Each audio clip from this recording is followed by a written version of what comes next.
Καλημέρα. Μία από τις πρωινές μου συνήθειες είναι το καλό πρωινό. Ειδικά τις πολύ απαιτητικές ημέρες, το καλό πρωινό θα με βοηθήσει στη βέλτιστη απόδοσή μου.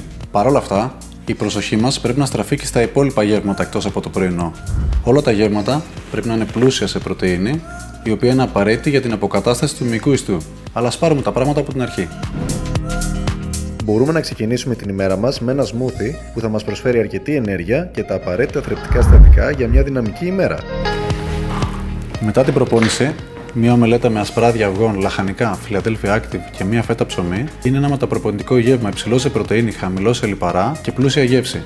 Τόσο απλό και ωφέλιμο για τις δραστηριότητές σας.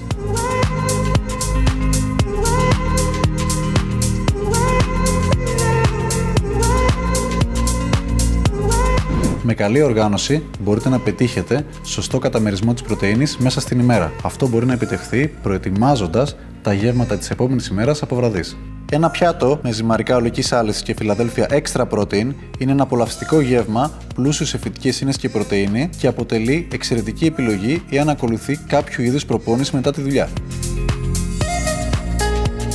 Το απόγευμα, ένα ελαφρύ σνακ με καλή περιεκτικότητα στη πρωτεΐνη θα μας κρατήσει χορτάτους μέχρι να πάρουμε το βραδινό μας.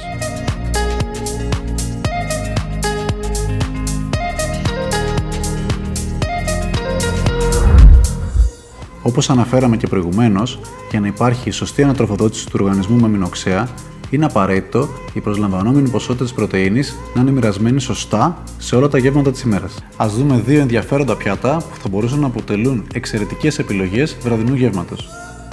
Ψητό φιλέτο κοτόπουλο, γεμιστό με σπανάκι και Philadelphia Active.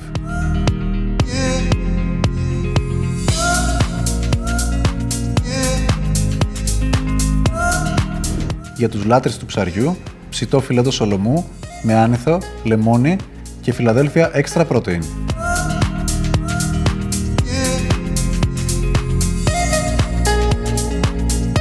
Και οι δύο αυτές επιλογές φτιάχνονται με ευκολία, είναι γευστικές και θα τις αγαπήσετε.